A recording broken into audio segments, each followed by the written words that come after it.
A ver, imaginemos la escena. Son las 3 de la mañana. La cafetera ya no da más de sí y alguien está intentando mantener los ojos abiertos en una biblioteca de Ciudad Universitaria, con un café de estos radiactivos de máquina. Uf, literal. O repasando unos apuntes que parecen un jeroglífico mientras vas apritujado en la línea 6 del metro en plena hora punta. Totalmente. Es que la vida del estudiante en Madrid tiene tela. Y todo para sobrevivir a la EBAU. Pero la inversión de hoy en Filopau Madrid viene a salvar un poco los muebles. Eso esperamos, claro. Porque hoy traemos a un peso pesado. Ya te digo, hoy vamos a destripar a San Agustín, que a mí me gusta llamarlo un poco el gran TikToker de la Edad Media. O sea, el genio que se marcó el mayor crossover de la historia, en plan, coger toda la filosofía de Platón y fusionarla con la Biblia. Un crossover ambicioso, desde luego. Y la misión aquí no es, no vamos a leer apuntes aburridos. Para nada. ¡Qué horror! La idea es entender el porqué del sistema agustiniano, razonar más y memorizar menos. Exacto. O sea, pillar la lógica interna para poder enfrentarse a cualquier texto en el examen. Así que vamos al lío, porque la base de todo su pensamiento medieval se resume en un lema muy suyo.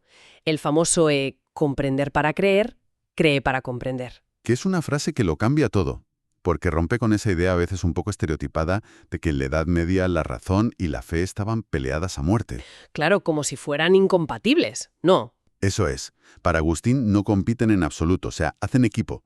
La razón te prepara, te demuestra que creer no es una locura. Y luego la fe, pues ilumina esa inteligencia para llegar a verdades a las que, bueno, por sí sola la razón no llegaría ni de broma. Hacen un buen tándem. Pero claro, todo esto parte de un teocentrismo radical. O sea, para él Dios es la realidad increada, la perfección total, y luego está el mundo, que es la realidad creada. Y aquí viene el primer bombazo contra los griegos, porque Agustín introduce la creación ex nihilo. De la nada absoluta. Exacto. Los griegos, como Platón o Aristóteles, pensaban que la materia siempre había estado ahí, que de la nada, nada sale. Claro, el demiurgo de Platón solo en plan ordenaba el caos que ya existía, ¿verdad? Justo. Pero Agustín dice que no. Si Dios necesitara una especie de plastilina cósmica previa para moldear el universo, entonces ya no sería todopoderoso. Estaría limitado por esa plastilina. O sea, crea el universo entero sin materiales previos, de cero. Totalmente de cero. Pero claro, al hacer esto, Agustín tiene un problema estructural. Porque Platón decía que las ideas perfectas flotaban por ahí en un mundo inteligible separado. Ya, y San Agustín no puede comprar eso. No puede. Para un cristiano no hay realidades eternas flotando fuera de Dios. Así que se saca de la manga el ejemplarismo y dice que esas ideas están en la mente de Dios. Y para explicar cómo se desarrolla eso en el tiempo físico, formula las raciones seminales, que son como... Espera, para el carro. A ver, explícamelo como si tuviera 5 años, porque aquí la gente se nos pierde. Vale, a ver. Imagina la mente de Dios como... ¿Como el código fuente de un programa de ordenador? Venga, me sirve. El ejemplarismo sería decir que el diseño perfecto de un árbol o de un ser humano es ese código fuente que solo está en la mente del programador. En este caso, Dios. Vale, ¿y las raciones seminales esas? Pues, siguiendo con la informática, serían como archivos zip, archivos comprimidos. Ah, qué bueno. Dios no crea el universo de golpe tal y como lo vemos hoy. Planta esas semillas, esos archivos zip, en la materia original, y con el tiempo se van descomprimiendo solos, dando lugar a las montañas, a los animales, a todo. O sea, programó el cambio desde el principio. Es brillante. Pero a ver, si el diseño es tan perfecto, aquí hay un problema gordo a nivel epistemológico. Porque Agustín, si no me equivoco, no se fía un pelo de los sentidos empíricos. Ni un poco. Para él, lo material cambia y se pudre, así que no te puede dar verdades estables. Su regla de oro es que no salgas fuera de ti, porque en el interior del hombre habita la verdad. Vale, pero aquí hay algo que chirría. Nuestra mente humana es súper limitada. Nos equivocamos constantemente. Constantemente, sí. Entonces, ¿cómo narices un hardware tan limitado como el nuestro puede procesar verdades eternas como las matemáticas o la justicia? Platón lo arreglaba con la reminiscencia, en plan, el alma lo recordaba de vidas pasadas. Claro, es que el maestro interior sería ese router, nosotros somos portátiles que funcionamos bien, pero sin conexión no podemos acceder a la nube de las verdades eternas. Necesitamos que Dios nos pase la clave del Wi-Fi. Es una analogía perfecta. Sin esa cobertura divina no pillamos nada universal. Y esta dependencia nos lleva directos a su antropología. Porque Agustín es dualista, divide en cuerpo y alma, pero le quita a Platón todo su pesimismo. Claro, para Platón el cuerpo era una cárcel, lo peor de lo peor. Pero si aplicamos la creación ex nihilo y Dios crea la materia, entonces el cuerpo tiene que ser bueno. Aunque esté un poco estropeado por el pecado original, ¿no? La famosa concupiscencia. Eso es, los apetitos desordenados. Pero el giro revolucionario de verdad que da San Agustín es poner la voluntad por encima del intelecto, o sea, el voluntarismo. Esto es súper importante, porque hasta entonces los griegos, como Sócrates, decían que si hacías el mal era simplemente porque eras un ignorante, un error de cálculo. Y Agustín dice que nanay, que puedes ser un genio, saber perfectamente qué es lo correcto, y aún así elegir hacer el mal por pura voluntad. Somos lo que amamos, no lo que sabemos. Somos lo que amamos. Ahí está el meollo. Y eso nos lleva al concepto del ordo amoris, el orden del amor. Es, básicamente, organizar las prioridades en la vida. Exacto. Tienes que amar a Dios primero, luego a las personas, y las cosas materiales, se usan, pero no se aman como fines en sí mismos. Claro. El desastre llega cuando la lista se desordena, lo de aversio a Deo conversio ad creaturas.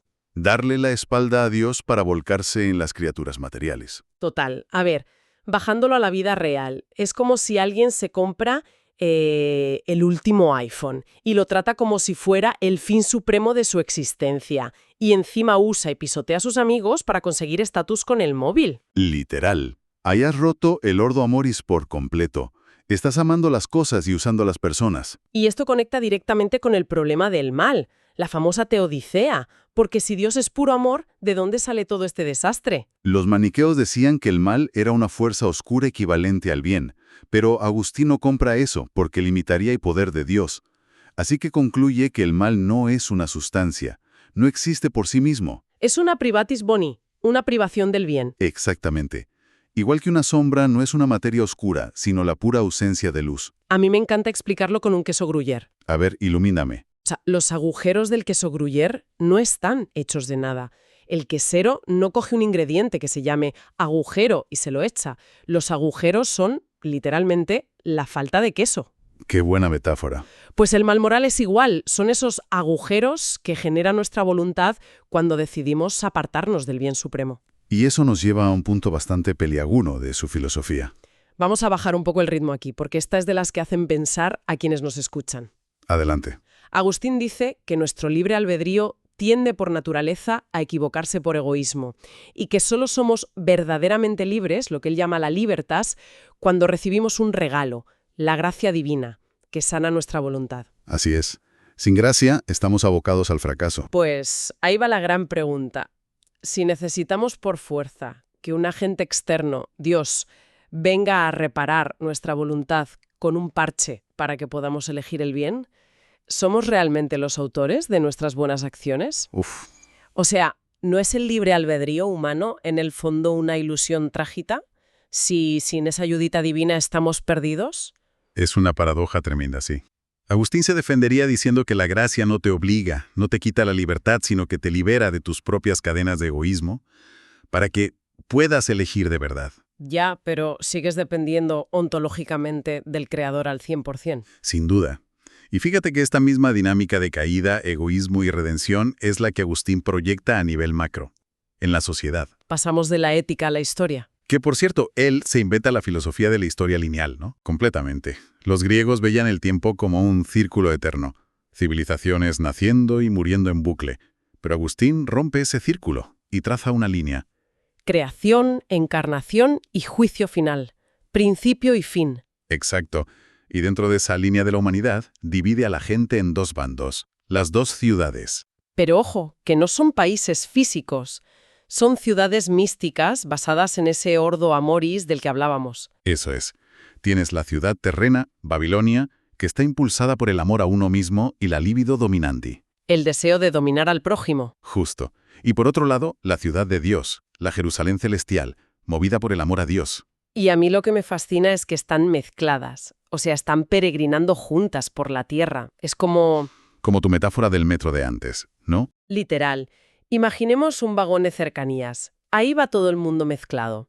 Todos respiran el mismo aire, todos están sometidos a las mismas normas y a los revisores. Para Agustín el estado político es solo eso, las normas de Renfe. Solo sirven para que la gente no se mate entre sí, para mantener la paz temporal. Exacto. Pero dentro de ese vagón, unos viajan hacia la paz eterna y otros viajan mirando su propio ombligo, hacia el desastre. Pero viajan juntos. Es una forma brutal de despojar al Estado de cualquier halo sagrado o divino. Una visión supermoderna para su época. Y oye, hablando de cosas modernas y urgentes. Uy, sí. Entramos en la zona Pau Madrid. Modo supervivencia EBAU 100%. Totalmente. Porque para quien se examina este curso en la Comunidad de Madrid, hay que dominar la pregunta 1.2. La temida. La de poner el texto en diálogo con otro autor o corriente. Y vale hasta un punto entero, así que no se puede fallar. ¿Qué balas de plata tenemos para comparar a San Agustín? Pues mira, la más típica y rentable es tirar de Platón. Si en el examen cae un texto sobre epistemología, comparas la iluminación agustiniana con la reminiscencia platónica. Claro. Y destacas que Agustín la rechaza porque los cristianos no creen en que el alma preexista. O a nivel antropológico, lo que decíamos antes. Eso, el cuerpo como creación buena en Agustín frente a la cárcel material de Platón. Es un clásico que nunca falla. Pero si alguien prefiere quedarse en la Edad Media, Santo Tomás es un filón. Total. Es el contraste perfecto. Tomás de Aquino es Aristóteles puro, demostrando a Dios a posteriori con sus 5 vías, o sea, mirando el movimiento del mundo empírico. Mientras que Agustín es a priori, introspectivo total. En el interior del hombre habita la verdad. No necesita mirar cómo se mueven los planetas. Y si nos ponemos radicales y saltamos a la época contemporánea. Ahí la cosa se pone interesante. Podemos irnos a Marx. Ojo, siempre analizando sin tomar partido, ¿eh? Solo exponiendo ideas. Por supuesto. El contraste es brutal. Agustín pone toda la esperanza en esa ciudad de Dios celestial, en el más allá. Y Marx diría que eso es, literalmente, el opio del pueblo. Una alienación. Exacto. Una forma de mantener a la gente mansa ante las injusticias de la ciudad terrena, esperando un premio futuro. Marx exige demoler el capitalismo y construir el paraíso aquí, en el más acá. Es que chocan frontalmente. Igual que con Nietzsche.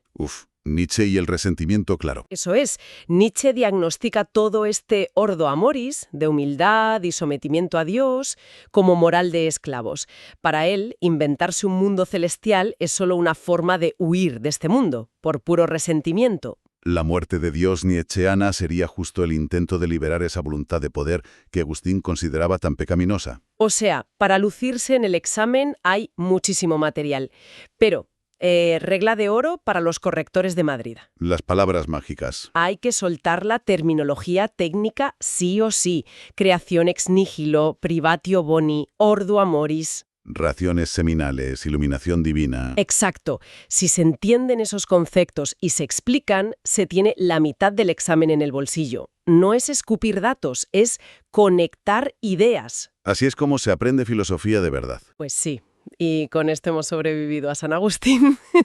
Pero antes de apagar, vamos a dejar un reto intelectual flotando en el aire, para darle vueltas mientras uno se toma el siguiente café. A ver, dispara. Hemos dicho que San Agustín defiende a capa y espada que el mal no tiene entidad propia, que es solo una privatio boni, la simple ausencia de bien, igual que la oscuridad es ausencia de luz. Sí, la teoría del queso Gruyère. Eso. Pero si miramos a la historia reciente, a actos de una crueldad inmensa, destrucción bélica masiva o regímenes totalitarios hiperorganizados, ¿se puede sostener de verdad que el mal es solo una ausencia? ¡Ostras! ¿O acaso la experiencia humana nos demuestra que a veces el mal se siente como una fuerza muy real, súper sólida y muy activa? Es que llevar el concepto medieval a las atrocidades modernas hace que todo el sistema cruja un poco, la verdad. Pues ahí queda eso.